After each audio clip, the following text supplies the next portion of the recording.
Merci pour l'invitation, je suis vraiment ravi de pouvoir venir parler d'un peu ce qu'on fait comme travail sur les écrans et pas tout à fait le développement mais sur les adultes, donc on va en parler, mais plutôt sur l'aspect cognitif, donc ce qui va dévier un peu de ce que vous avez vu sur les deux premières interventions. Donc justement, je vais juste revenir sur ces deux premières interventions parce qu'elles ont été pour moi assez importantes, notamment Edouard qui a parlé de toutes les difficultés qu'on rencontre en tant que chercheur quand on s'intéresse aux effets des écrans, la lenteur de la recherche par rapport à l'écosystème digital qui se développe beaucoup plus vite qu'on a le temps de mettre en place des protocoles pour les étudier, la difficulté d'avoir des mesures fiables, mesurer comment quelqu'un utilise un écran, ce qu'il fait sur un écran, c'est compliqué, il y a des questions d'anonymité, de protection des données. Donc c'est pas évident, on utilise encore beaucoup de questionnaires auto-rapportés, ce qui est assez limité. Et c'est un phénomène qui est complexe, il y a une grande diversité d'utilisation en termes de plateformes, de devices, de contenus, d'interactions, et également une diversité d'utilisateurs. D'âge, de genre, de personnalité et de background psychopathologique. Donc les personnes qui utilisent les médias avec leur bagage psychopathologique habituel. Et il a souligné l'importance du phénomène, notamment par son ampleur. Donc on a de plus en plus de personnes qui consomment des technologies avec une consommation assez intense. Et donc ça soulève pas mal de questions. Alors il y a des opportunités, les technologies sont développées au départ pour nous apporter quelque chose, mais les médias et la communication met surtout l'accent sur les risques. Et donc on va essayer de parler un petit peu des effets positifs aussi aujourd'hui et des opportunités qui sont apportées par les technologies. Le dernier point qui avait été fait et sur lequel je vais revenir un petit peu parce que c'est aussi le cœur de notre problème, c'est la question de la corrélation versus causalité. Donc une grande partie des résultats de recherche sont issus de corrélations, c'est-à-dire qu'on associe deux phénomènes et on regarde s'ils covarient ensemble. Je reviendrai là-dessus. Ça ne permet pas de déterminer une relation de cause à effet ou une direction d'effet. Et donc, plus loin que cette question de corrélation et de causalité, il y a le niveau de preuve scientifique qui est assez remis en question sur ces recherches concernant les effets des écrans. Donc il y a pas mal de débats et je vais essayer d'apporter un petit éclairage scientifique sur ces débats dans la presse. Donc Edouard a terminé sur un état de la recherche sur les effets des écrans chez les enfants. La deuxième conférence a été plutôt centrée sur l'effet chez les adolescents. Et Carole a parlé surtout de comment vivre avec les écrans plutôt que de lutter contre. Donc ça, je pense que c'est une approche qui est assez intéressante parce que les écrans ne vont pas disparaître. Donc il va falloir arriver à les intégrer dans notre vie sans forcément qu'ils nous apportent que du négatif. Comment promouvoir une utilisation saine et modérée. Et elle a mis l'accent aussi sur énormément de différences de perception et d'expérience. Il faut savoir que les jeunes qui se développent aujourd'hui sont nés avec les technologies. Nous, on les a vus apparaître et donc on n'a pas forcément la même expérience, la même approche et la même appréhension de ces technologies. Elle a parlé d'un point qui a retenu mon attention justement, c'est celui de l'économie de l'attention. Donc on parle beaucoup de cette économie de l'attention comme une des sources de la consommation excessive de technologies. Donc, une des molécules, je suis neuroscientifique, donc je vais essayer de rester sur les domaines que je connais. Donc, il y a une molécule qui est pas mal mise en cause, qui est la dopamine.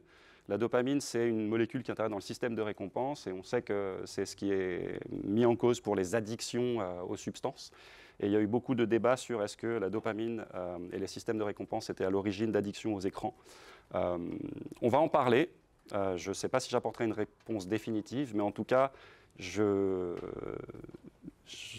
voulais aussi mettre l'accent sur le fait que la dopamine ne sert pas qu'à la récompense, elle sert aussi à tout ce qui est apprentissage et motivation. Et donc il y a aussi une raison pour laquelle il y a une consommation accentuée à l'adolescence. Donc aujourd'hui, je vais parler plutôt des écrans à l'adolescence.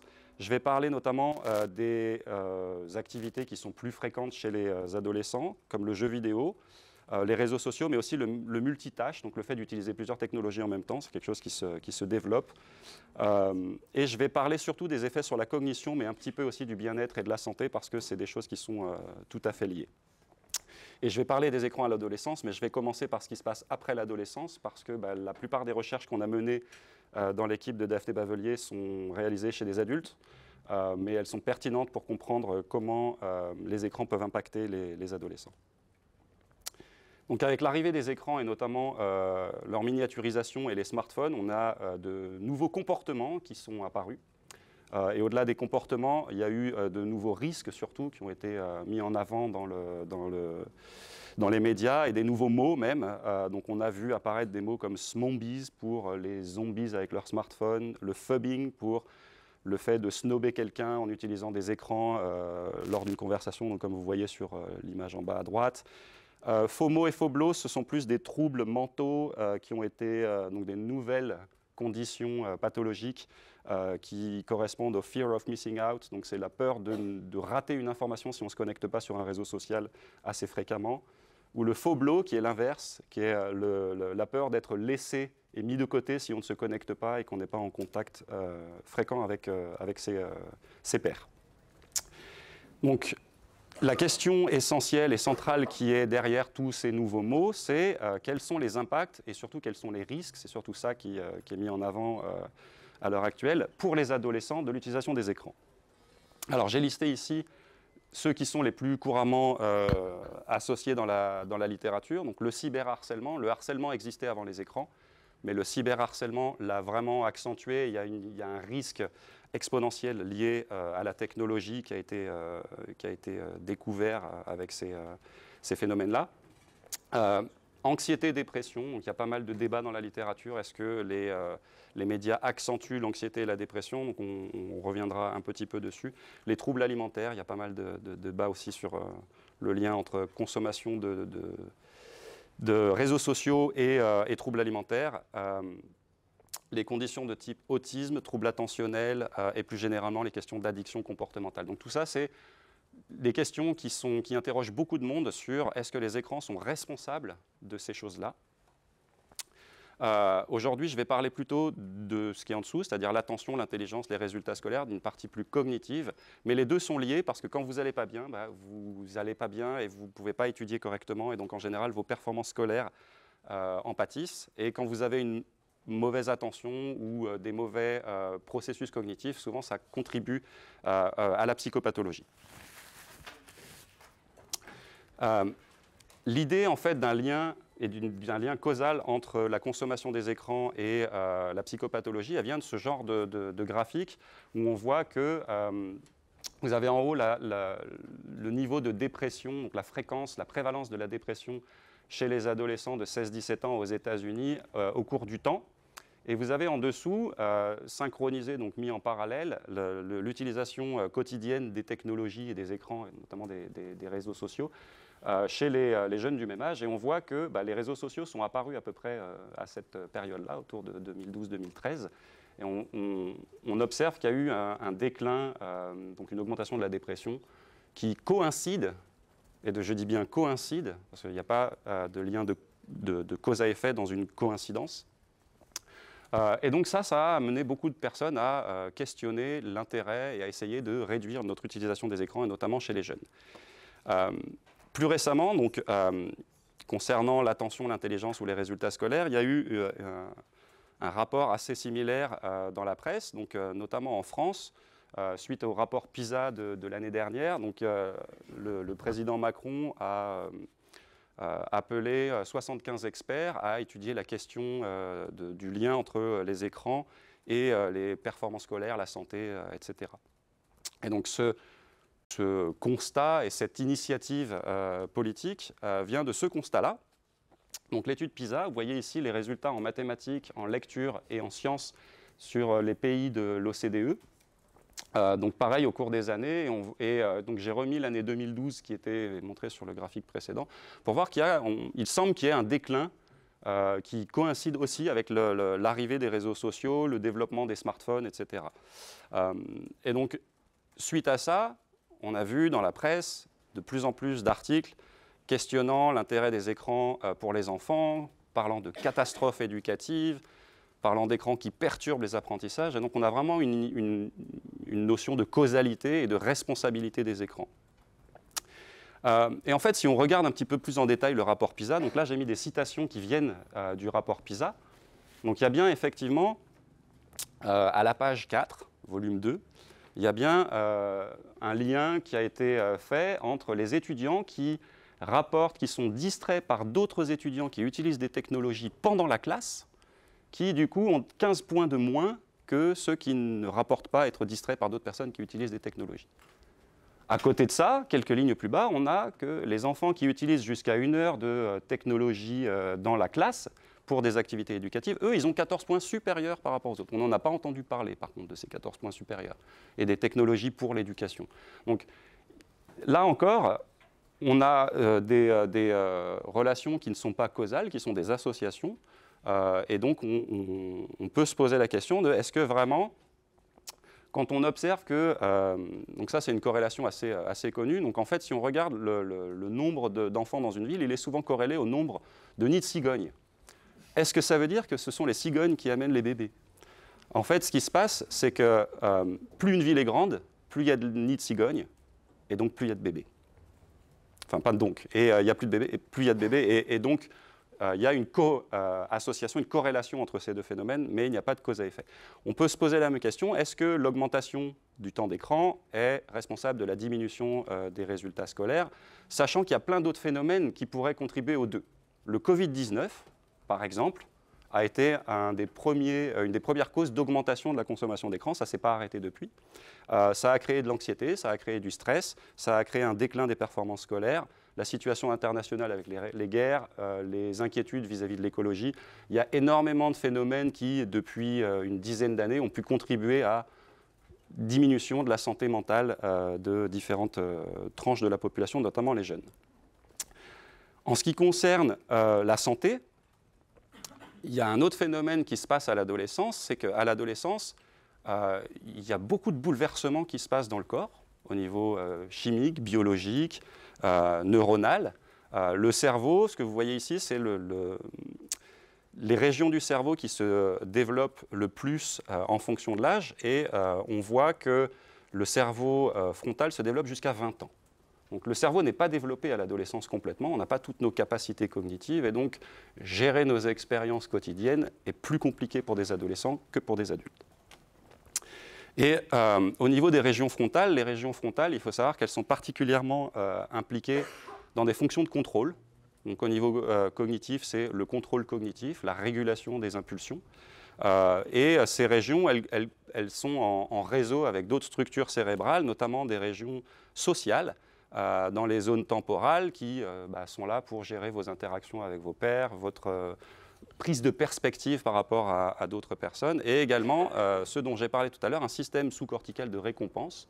Et donc en fait, ces différentes aires, elles interagissent, et ce qui se passe à l'adolescence, c'est qu'en fait, on a une hypersensibilité des régions, en fait, du système de récompense aux récompenses sociales. Donc tout ce que vos pairs vont vous dire, toutes les remarques que vous pouvez obtenir, la dimension sociale et affective va prendre beaucoup plus d'importance à l'adolescence parce que les systèmes de contrôle ne sont pas encore complètement matures et sont encore en train de se développer. Donc tout ça, ça contribue à rendre les médias sociaux, mais aussi tout type d'écran, les jeux vidéo et autres, particulièrement séduisants pour les adolescents. Et donc ça pourrait expliquer pourquoi il y a une corrélation entre une plus grande utilisation à cet âge-là et un déclin de la santé mentale, parce que tout ça, ça perturbe aussi beaucoup le comportement et la cognition. Donc en parlant de comportement et de cognition, je vais rentrer dans le vif du sujet et parler un petit peu plus des recherches qui ont été faites chez nous à Genève. Donc on va parler d'écran et de cognition, et je vais commencer par le jeu vidéo. Je parlerai ensuite ce qu'on appelle le média multitasking, donc ce que je vous ai dit, ce que certains sont probablement en train de faire, c'est regarder un téléphone, envoyer des messages en écoutant un talk et en prenant des notes. Je vais utiliser ça pour réfléchir un peu sur la notion de temps d'écran et aller un petit peu plus loin que cette notion basique. Et je conclurai pour parler des perspectives et des recherches qu'on a en cours chez les adolescents du coup. Donc au niveau du jeu vidéo, et pas que du jeu vidéo, en fait, il y a eu essentiellement deux approches. Oui, non, j'en étais pas encore là. Je vais parler du jeu vidéo et du média multitasking, mais c'est vrai qu'il y a pas mal de préjugés à ce sujet.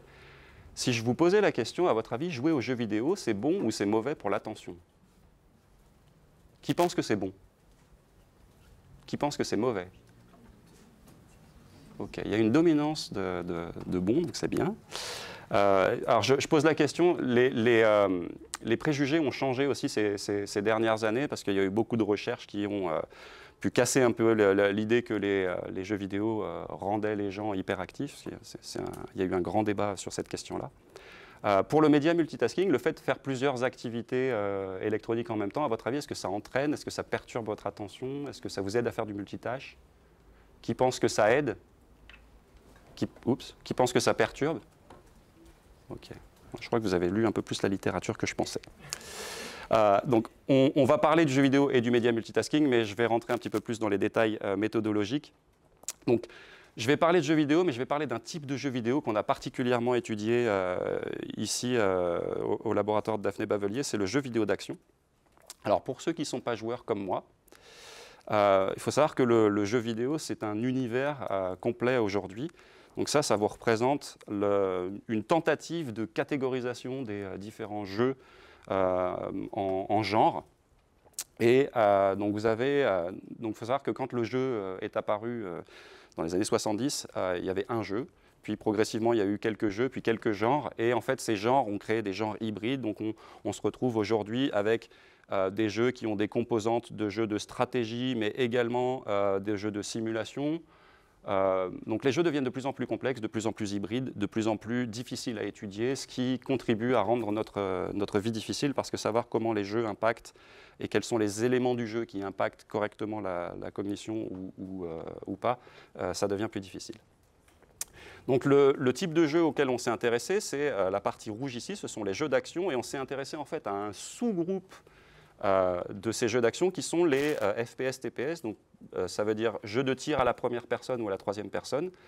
Donc c'est des jeux qui sont la plupart du temps assez violents, où on demande de tirer contre des ennemis, et donc on ne s'attend pas à ce que ce type de jeu soit forcément bénéfique pour la cognition.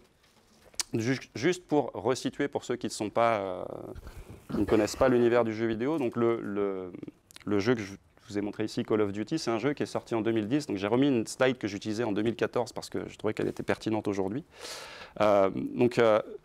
Déjà à l'époque, le jeu vidéo était la première, enfin à l'époque, en 2014, il y a 10 ans, c'était déjà la première activité numérique des 8-12 ans.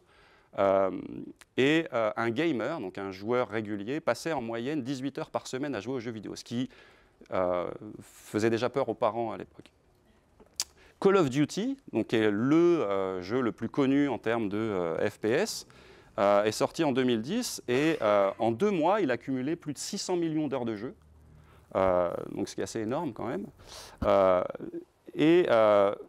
Quelques années après sa commercialisation, il y avait tout joueur confondu, le temps de jeu cumulé sur Call of Duty était supérieur à la durée de l'humanité.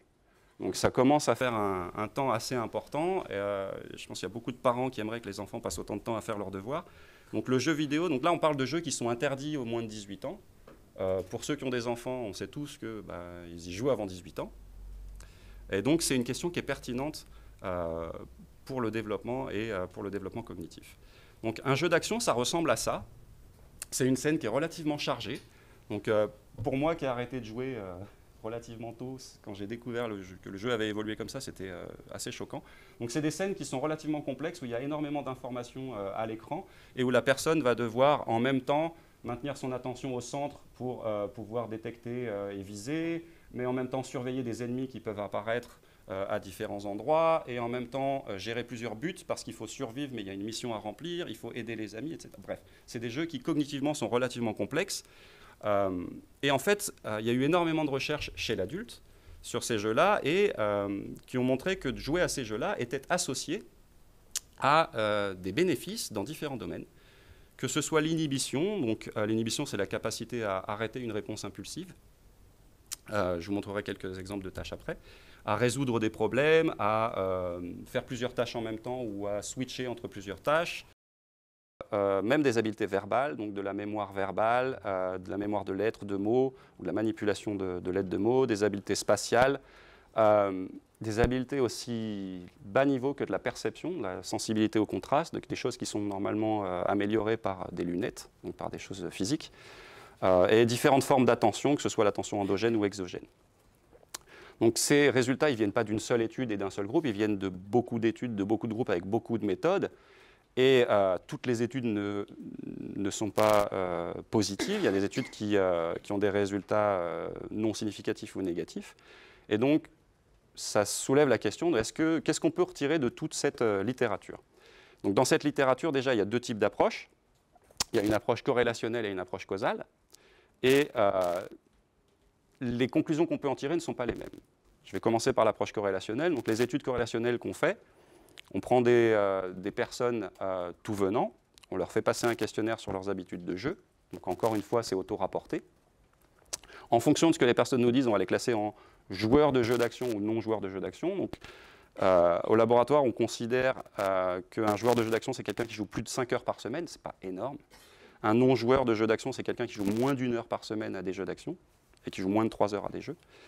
Une fois qu'on a identifié des joueurs et des non-joueurs, donc c'est à peu près 5% de la population qui joue vraiment intensément à des jeux d'action et que des jeux d'action, pas d'autres jeux. Ça devient de plus en plus rare parce que la plupart des joueurs jouent à beaucoup de jeux différents maintenant, donc ça devient difficile d'isoler l'effet du jeu d'action.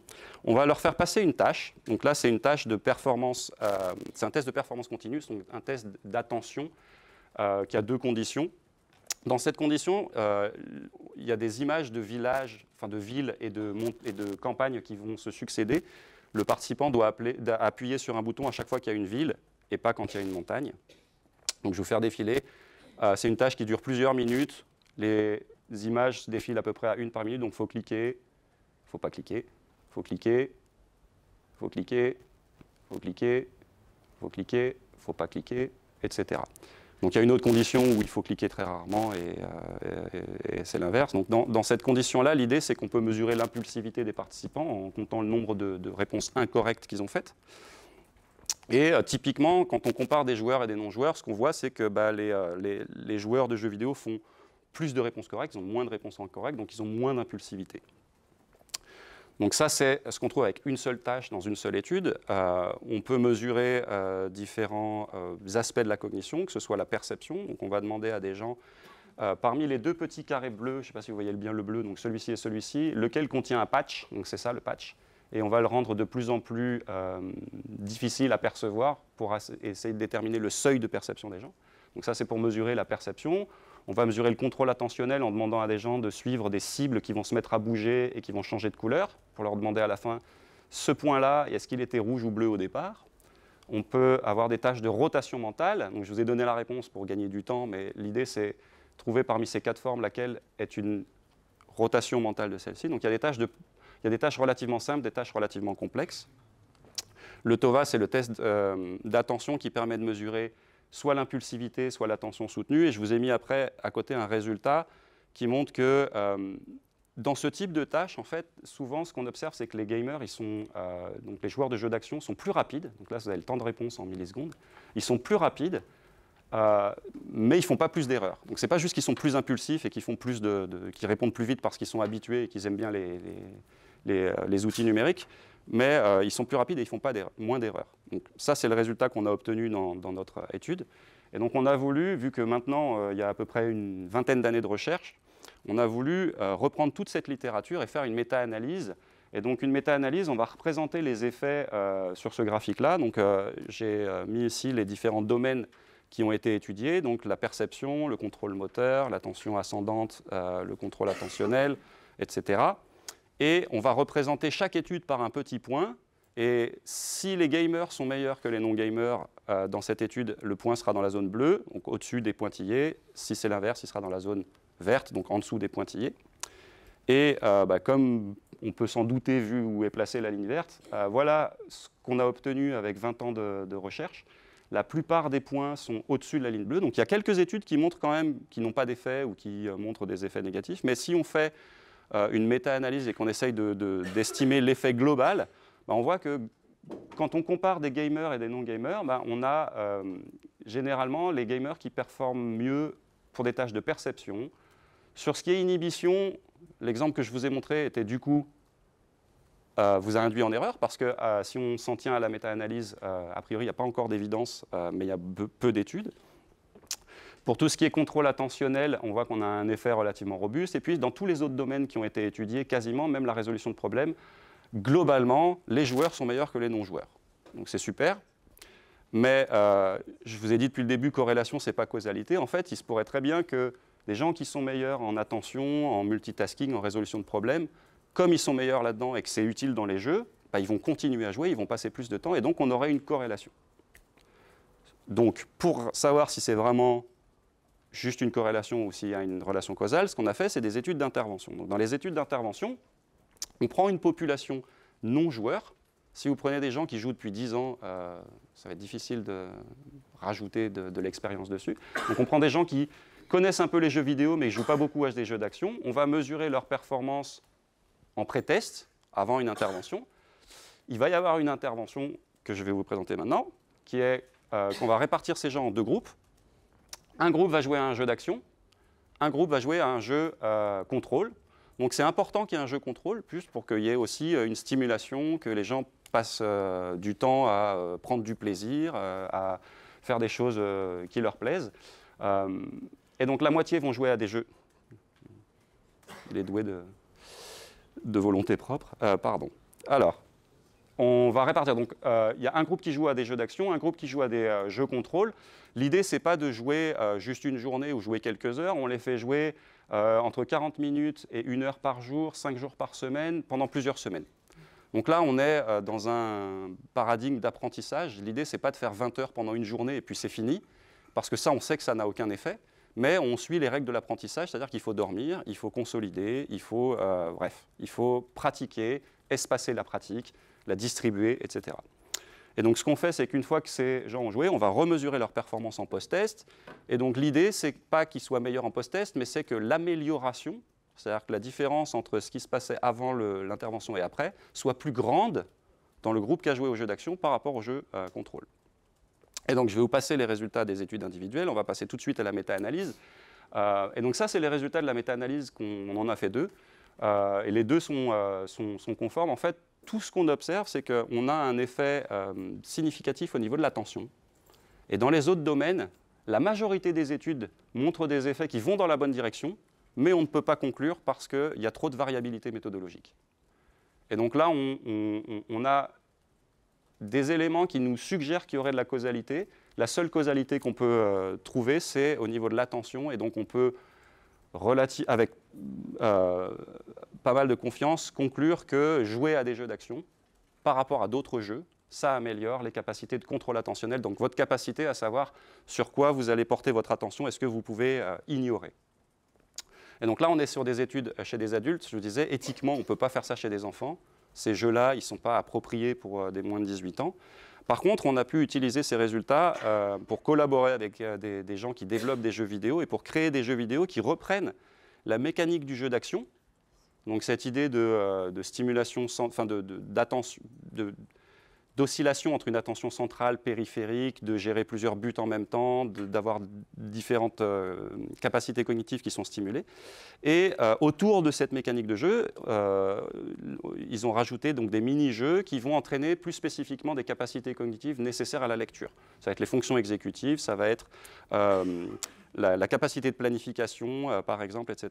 Et à partir de ce jeu, il y a une publication qui a été faite il y a 2 ans maintenant, qui a montré qu'en utilisant ce jeu par rapport à d'autres activités ludiques, ils ont pu améliorer l'apprentissage de la lecture chez des enfants de 8-10 ans. Donc il y a quand même un effet causal. Là encore, c'est une étude d'intervention avec une réplication sur 2 échantillons indépendants. Donc voilà, on peut utiliser les recherches faites chez les adultes et les traduire en applications bénéfiques pour des enfants. Donc ça, c'est pour le jeu vidéo. Du coup, vous avez un peu deviné ce qui allait se passer pour le média multitasking. En fait, le média multitasking, c'est une activité qui est apparue encore plus récemment que le jeu vidéo. Ça représente à peu près 1/3 du temps d'utilisation des technologies chez les jeunes maintenant. Donc, pendant à peu près 1/3 du temps, on n'utilise pas un seul média, mais plusieurs en même temps. Et donc ça aussi, c'est pas prêt de s'arrêter. Et il y a eu pas mal de débats autour du média multitasking, notamment les premières études qui montraient que c'était associé à une plus grande distractibilité, c'est-à-dire une plus grande difficulté à ignorer la distraction. Donc, quand vous êtes sur un écran et que vous avez des pubs, vous allez avoir plus de mal à ignorer les pubs qui apparaissent parce que vous êtes plus facilement distrait. Et donc, encore une fois, il y a eu quelques études très controversées qui ont été faites au niveau longitudinal et qui ont montré que le fait d'utiliser plusieurs médias en même temps de façon très précoce, donc à 18 mois, je ne sais pas qui utilise plusieurs médias à 18 mois, entraînait des problèmes comportementaux à l'âge de 4-6 ans. Alors moi, quand je vois un résultat comme ça, je me dis, mais quelles sont les familles qui font faire du média multitasking à 18 mois déjà? Donc il y a peut-être aussi un facteur confondant qui est l'environnement familial, et on en reparlera juste après. Donc le résultat typique, c'est cette étude-là sur des adolescents de 12-16 ans, donc 74 adolescents, c'est une population assez importante pour des études de ce type-là, qui a montré que le fait d'utiliser plusieurs médias en même temps était globalement corrélé négativement avec les performances en mathématiques, les performances en première langue, là c'était une étude en langue anglaise, mais ce serait le français ici, et des capacités cognitives, la mémoire de travail, et également des aspects de la personnalité, donc le fait d'être orienté vers la croissance et vers vers la croissance. Je ne peux pas trouver de meilleure traduction que ça. Et donc là encore, on est dans des études corrélationnelles. Quand on est sur des effets négatifs, c'est beaucoup plus délicat d'aller vers un comité éthique et de dire on voudrait faire une intervention pour prouver que ça perturbe bien l'attention chez les jeunes. Donc on n'a pas pu faire ce genre d'études, on n'a pas essayé, pour être très honnête. Par contre, ce qu'on a pu faire, c'est qu'on a fait des analyses de médiation. Donc on est allé chez des classes d'élèves et on a regardé plusieurs aspects d'utilisation des technologies et on a mesuré plusieurs aspects, que ce soit la cognition, donc l'impulsivité, l'attention, la vitesse de traitement de l'information, donc votre rapidité à faire des tâches cognitives. On a regardé les notes, les résultats scolaires, mais on a pris en compte le média multitasking, mais aussi le temps passé sur les médias, parce que plus vous passez de temps sur un écran, plus vous avez de chances d'en utiliser plusieurs. Ça se cumule. Et d'autres aspects, en fait, ce qu'on a observé, c'est qu'il y avait effectivement un lien entre le média multitasking et les résultats scolaires, mais ce résultat, il s'expliquait pour nous essentiellement par des effets sur le sommeil. Donc en fait, ce qu'on a observé, c'est que les gens qui faisaient beaucoup de média multitasking dormaient moins bien et avaient des moins bons résultats scolaires. Alors, encore une fois, il n'y a pas de causalité, mais en tout cas, on a peut-être un mécanisme qui pourrait expliquer la relation entre le fait d'utiliser plusieurs écrans et d'être distrait. Oui, et d'avoir des notes plus basses à l'école. Donc là, on vient de parler de deux types d'écrans qui sont très différents, donc le jeu vidéo et le fait d'utiliser plusieurs choses en même temps. Il faut savoir que les relations entre la consommation de ces technologies-là et les effets qui sont observés, elles ne sont pas linéaires. Il y a quelques années, il y a une étude qui a été faite sur un des plus gros échantillons à ce jour, décidément, lui. Donc sur à peu près 120 000 participants, donc des adolescents de 15 ans, donc il y a plusieurs cohortes qui ont été utilisées. Et les auteurs se sont intéressés à regarder la relation entre le temps passé sur les écrans, donc c'est ce que vous avez sur l'axe en bas en X, et le niveau de bien-être. Et ils ont fait ça pour différents types d'écrans. Donc ils ont regardé pour la télé et pour les jeux vidéo, ils ont regardé aussi pour le smartphone et pour d'autres types de technologies. Et la première chose qu'on voit sur ce graphique, c'est que ce n'est pas une relation dose-réponse. Ce n'est pas plus on consomme et moins on va bien. Il semble que il y a une relation en U inversé, en gros. Et l'idée, c'est que ne pas consommer du tout d'écran, c'est probablement un mauvais signe et c'est probablement pas bon pour la santé. Il y a peut-être une raison qui fait que vous n'en consommez pas aussi. Et en général, ce qu'on observe, c'est que ceux qui consomment un petit peu ont un bien-être supérieur, rapportent un bien-être supérieur à ceux qui en consomment pas du tout. Par contre, ceux qui en consomment beaucoup ont un bien-être moins élevé que ceux qui en consomment qu'un peu. Et donc, l'autre point qui est intéressant sur cette étude, c'est qu'on voit que le point de flexion n'est pas le même pour la télé et pour les jeux vidéo. Pour la télé et les films, chez des adolescents de 15 ans, on voit que le bien-être, il semble diminuer autour de 1 heure ou 2 heures par jour, et le week-end peut-être un petit peu plus. Pour les jeux vidéo, on voit que la pente, elle est beaucoup plus tardive. Et donc, quand on fait des mesures sur le temps d'écran, on mélange un peu tout ça et on a du mal à savoir qu'est-ce qui est la cause, qu'est-ce qui est l'effet, et est-ce que vraiment on étudie le bon phénomène. Pour ajouter une autre couche de complexité à ces relations non linéaires, il y a des périodes de sensibilité. Donc ça, c'est encore une étude sur un grand échantillon, mais c'est une étude longitudinale sur des adolescents de 10 à 21 ans qui ont été suivis au moins 7 fois sur cette période-là, sur 7 années de suite. Ce que vous avez à gauche, c'est donc c'est plus le temps, mais c'est la quantité d'utilisation des médias sociaux et la satisfaction, le niveau de satisfaction dans la vie. Et vous avez ce niveau de satisfaction. Donc les couleurs rouges, c'est pour les filles et les bleus, c'est pour les garçons. On est encore dans des choses très genrées, mais ça permet de visualiser de façon plus facile. Et vous avez différents niveaux ou domaines du bien-être ou de la satisfaction. Vous avez en très clair l'école. Vous voyez que finalement, c'est assez bas. Et en très foncé, la vie en général. Et on voit que chez les filles, par exemple, il y a un aspect qui est l'apparence, qui a une importance beaucoup plus importante que chez les garçons, etc. Et donc ça, c'est en fonction des âges. Donc c'est 10 ans, 11 ans, 12 ans, 13, 14, 15, etc. Et en fait, à partir de ces courbes-là, ce que les auteurs ont pu faire, décidément, ce que les auteurs ont fait, c'est qu'ils sont allés regarder, comme c'est quelque chose de longitudinal, est-ce que le temps d'écran, donc je fais volontairement des gros raccourcis, mais est-ce que du coup, le temps passé sur les réseaux sociaux à l'âge de 10 ans prédit la satisfaction à l'âge de 11 ans, et inversement, est-ce que la satisfaction ou la dépression ou d'autres domaines à l'âge de 10 ans prédit l'utilisation des écrans à l'âge de 11 ans. Et vous avez ces graphiques ici, vous avez l'impact de la satisfaction de vie sur l'utilisation des médias sociaux, en haut chez les filles, en bas chez les garçons, et la relation inverse, l'effet des médias sociaux sur la satisfaction. Et en fait, ce qu'on voit, c'est qu'il y a des périodes de vulnérabilité, c'est-à-dire il y a des périodes pendant lesquelles votre satisfaction va influer sur votre utilisation des technologies. Vous n'êtes pas bien, vous allez regarder sur les médias sociaux, vous allez communiquer avec vos amis. Voilà. Il va y avoir une relation dans ce sens-là. Il y a d'autres périodes où vos médias sociaux vont avoir un impact sur votre satisfaction parce qu'ils vont peut-être prendre... Ce n'est pas au même âge, mais par contre, ça peut créer des cycles et des boucles de renforcement où je vais commencer à consommer un média parce que je ne vais pas bien. Ce média, il y a des algorithmes maintenant qui font qu'en fonction de ce que vous regardez, on va vous proposer du contenu qui est associé à ce que vous avez regardé, et ça va influer sur votre bien-être et ainsi de suite. Donc, ces périodes de vulnérabilité, elles ne sont pas au même âge chez les garçons et chez les filles. C'est lié au développement biologique, au développement hormonal, etc.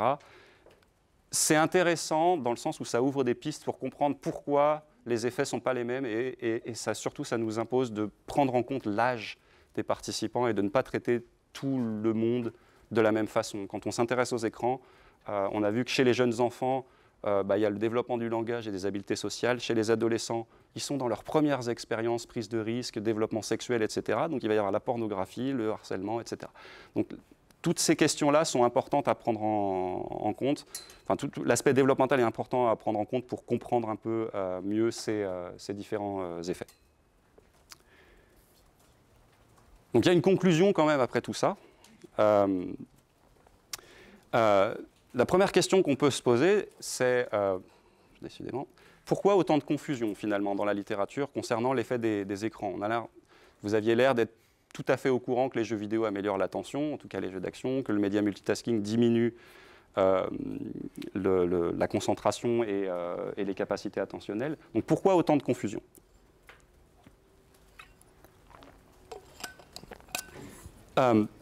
La réponse, elle vient en fait de deux études qui ont été publiées, d'une étude qui a donné lieu à deux publications, qui ont eu des conclusions complètement différentes sur les mêmes données. Et ça, c'est vraiment pour nous, chercheurs, quelque chose de vraiment très intéressant.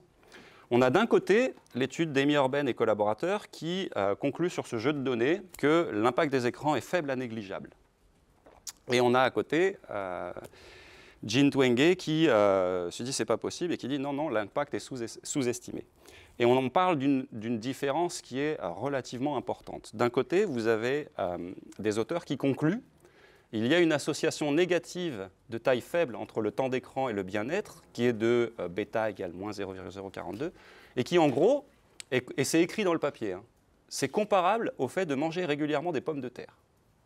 Donc en gros, la conclusion du papier, c'est que consommer des écrans, beaucoup, au pire, ça va avoir un effet sur votre santé qui est équivalent à manger beaucoup de pommes de terre.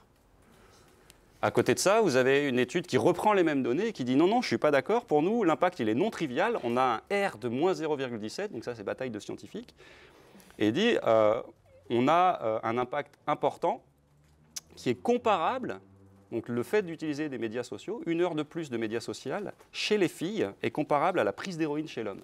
Vous voyez la différence de perspective et d'implication de ces résultats.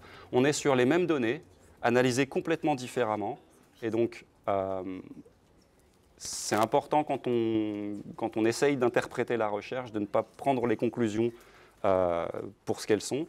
Aujourd'hui, j'ai montré que j'ai essayé de contribuer au fait que toutes les technologies ne se valent pas. On a d'un côté le média multitasking qui est associé, et surtout dans des études corrélationnelles, à un faible contrôle attentionnel. Il y a encore peu d'évidence causale. Il se pourrait aussi que les gens plus distraits aient tendance à être plus facilement sur plusieurs technologies en même temps, donc ce serait une relation dans l'autre sens. Ça reste à vérifier. On a montré, par contre, de façon causale, même si c'est encore débattu et si on continue à faire des recherches là-dessus et à creuser un peu les ingrédients, il y a de plus en plus de résultats qui montrent que jouer aux jeux d'action, ça peut améliorer de façon causale les capacités attentionnelles. Donc il y a quand même un effet positif de nos activités de loisirs. Et s'il y avait une chose à retenir, je pense, aujourd'hui, et que j'aimerais que vous reteniez, c'est que finalement, dans la recherche, ce qui est important, c'est que nous, on fait des choix tout le temps. Et quand on lit les résultats de la recherche, on oublie un petit peu ces choix qui ont été faits. Et donc, il y a des questions qui sont cruciales pour comprendre l'effet des écrans. C'est quelle population a été étudiée? Est-ce qu'on est chez des enfants? Est-ce qu'on est chez des adolescents? Est-ce qu'on est chez des adultes?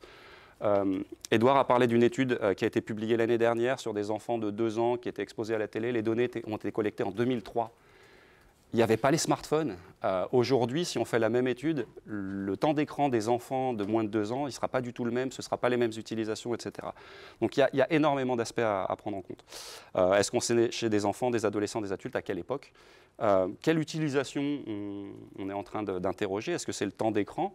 Donc est-ce qu'on prend tout en même temps et on ne fait pas de différence? Est-ce qu'on regarde juste le temps d'exposition à un type de device? Est-ce qu'on regarde juste les médias sociaux, les jeux vidéo, un type de jeu vidéo d'action?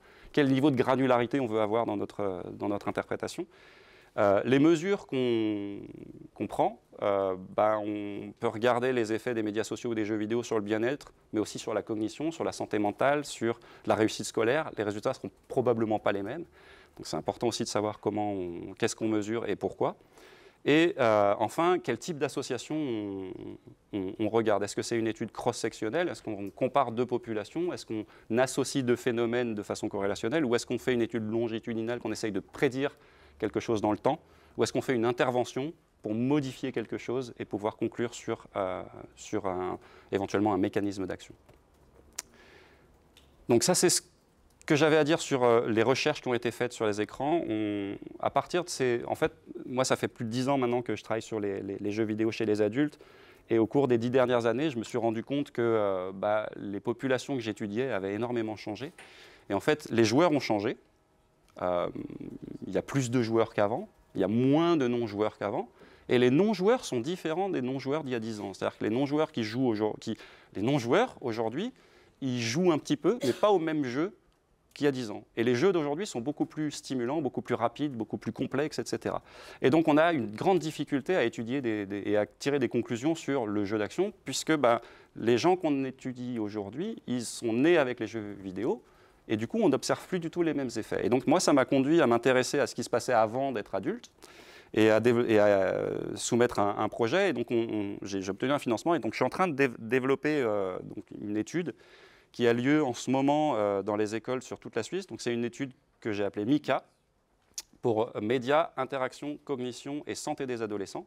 Donc c'est le titre en anglais. Donc c'est une étude longitudinale qui va durer au moins 2 ans.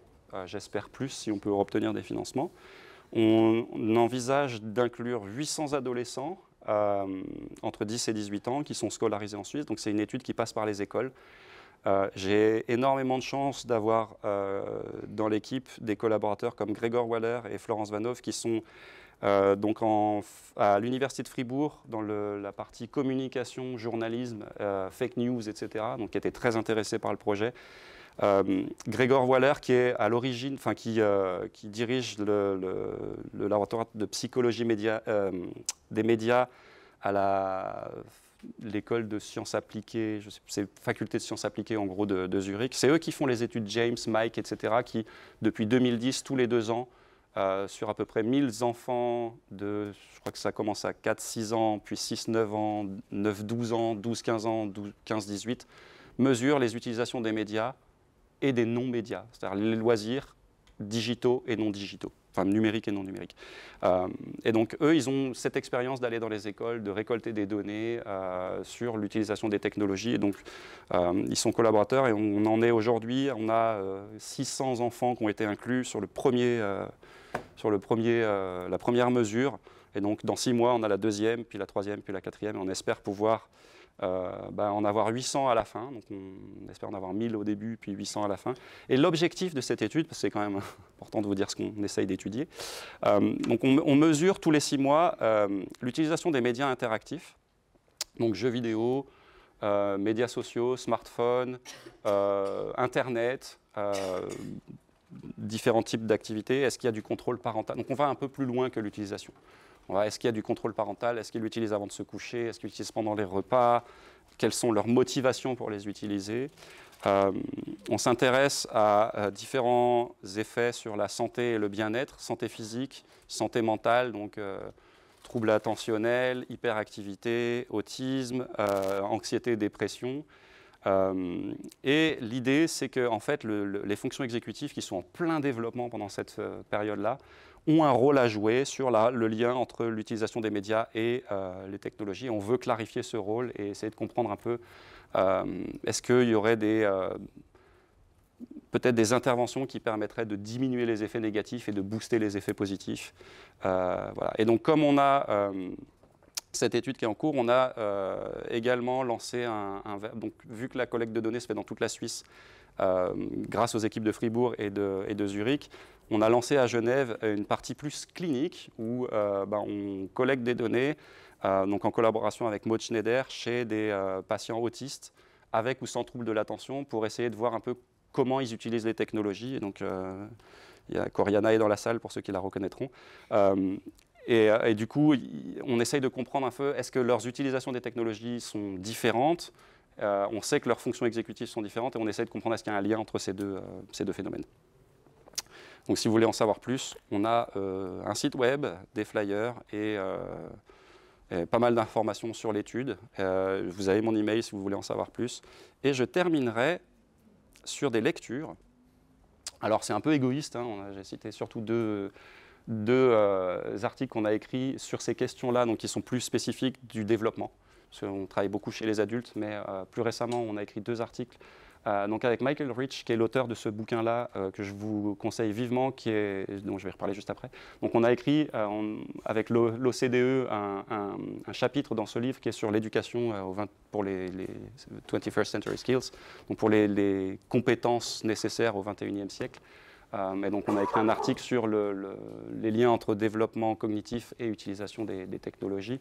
On en a publié un qui vient de sortir dans la revue médicale suisse en français du coup, sur la partie plus santé et addiction à l'adolescence, donc addiction entre guillemets, addiction comportementale. Donc c'est un numéro hors série spécial sur les addictions en pédiatrie. Et donc ce dernier livre qui est plus donc Michael Rich, c'est un collaborateur et ami maintenant. En fait, c'est un ancien réalisateur de cinéma qui a eu une carrière dans le cinéma et qui, au moment où on commençait à taper sur la télé et les films dans les médias en disant c'est pas bien, les enfants, ça va les trucs, lobotomie, etc., s'est dit que c'était pas possible et du coup il a fait sa crise de la quarantaine comme il dit et il a fait des études de médecine. Il est devenu pédiatre et il a monté à Boston la première clinique de traitement des utilisations problématiques des technologies. Et ça fait maintenant plus de 10 ans qu'ils travaillent, enfin même plus de 15 ans qu'ils travaillent sur la question. Et il vient de sortir un livre. Ils ont un laboratoire maintenant de recherche, le Digital Wellness Lab, dont je suis affilié maintenant depuis 2 ans. Et ils ont une clinique, donc ils ont des patients qui viennent consulter pour des troubles d'utilisation des technologies. Donc on est dans l'aspect un peu différent où les gens viennent parce qu'ils ont des utilisations problématiques. Et en fait, on cherche à savoir s'il n'y a pas autre chose derrière qui a conduit à ces utilisations problématiques. Donc, il y a eu pas mal, notamment, on a codé des entretiens cliniques pour essayer de comprendre un peu quelles sont les origines de ces problèmes-là. Et en fait, il y a une constante qui est venue, c'est que beaucoup de parents amènent leurs enfants pour des déclins de performance scolaire. On était juste après le Covid en plus. Et en fait, ce qu'on s'est rendu compte en étudiant ces choses-là, et on est en train d'essayer de le publier, c'est que finalement, en fait, ce n'est pas les technologies qui causaient les résultats scolaires, mais les enfants se réfugiaient dans la technologie parce que dans les jeux vidéo, notamment pour les garçons et les médias sociaux pour les filles, parce qu'ils étaient en échec scolaire et que là-dedans, ils avaient de la récompense, ils avaient du succès, de la réussite. Et donc, je pense qu'il faut aussi comprendre cette différence de perception entre parents et enfants dont a parlé Carole. C'est qu'on vient avec nos schémas de parents qui se disent les technologies, c'est du loisir, ça n'apporte rien de bénéfique. Et en fait, on n'est pas né avec. On est dans un monde qui est hyper connecté. Peut-être qu'il faut les écouter un peu plus. Et ce livre-là le fait, et je vous le conseille vraiment, parce qu'il donne aussi des tuyaux pour les parents et pour essayer de mieux lire un peu ces utilisations problématiques ou les problèmes de santé qu'on a pu associer avec les technologies. J'ai terminé, un petit peu en avance, je crois. Mais du coup, je suis disponible pour vos questions.